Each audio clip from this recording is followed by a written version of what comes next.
We are going to practice translating inequalities.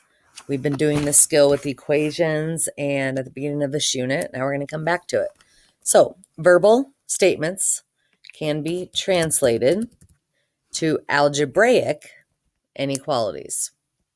It's like deciphering a secret message or translating from one language to another.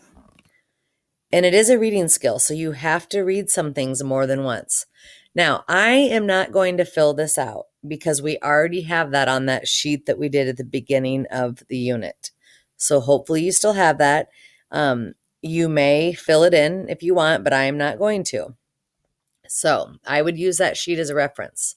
So I'm going to go pretty slow at this. You need to have your volume on. So a number is at most 15. So I'm looking for my pen here. So you have a number. So we have the X. And then I'm going to put the 15 here because that's all we're dealing with. So remember how I do it, and you can develop your own ways. But I say to myself, if someone is at most 15, could they be 15? Yes. And if they're at most 15, could they be more than 15? No, because it's the most they could be. So I'm going to do the less than sign. And remember, these words represent what the X could be. So if you're thinking like, at most 15, they could be 13. Yeah, is 13 less than 15? Yes, it is. So it works. Okay. Let's see here. I'm not gonna do them all because I'm gonna save some for you. And then I want you to solve them. Like obviously that's already solved, but we'll do number 3. So the quotient of a number and -2 is greater than or equal to 10. So quotient I know is to divide. And then I know that the first thing they say should go on top. So the quotient of a number and -2 is greater than or equal to 10.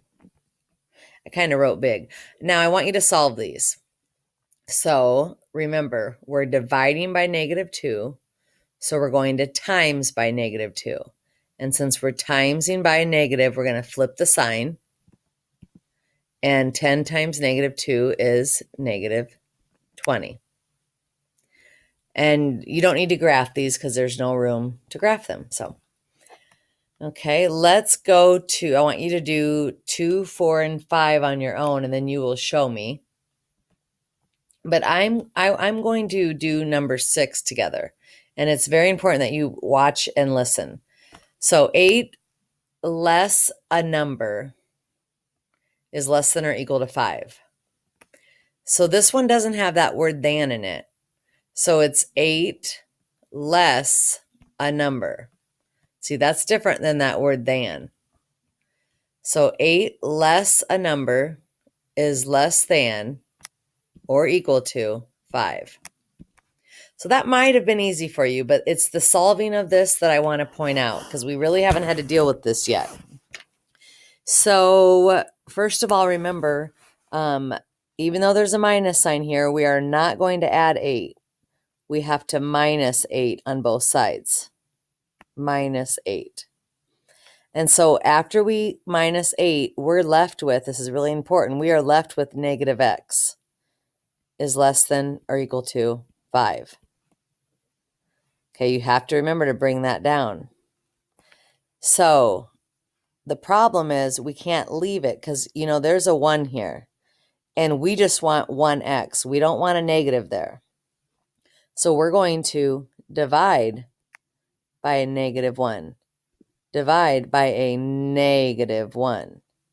So that leaves us with x, and that flips the sign because we're dividing by a negative. And then 5 divided by -1 is -5. So you have to be careful when you have a -x left. You are not done. And if you notice a shortcut, it really just changes this to x. It changes the sign on this side, and then you flip the middle. All right, and I would like you to translate these. And some of them will be, these on the back, I think should be two-step equations. And I think the front, yeah, the fronts are one-step equation. And these should end up being two-step with those words. And then show me. And then you should be able to do this last one. You're going to have to solve them to see what one ends up being that. You can't just look at them. And be careful when the X is on the other side. So do all this right away.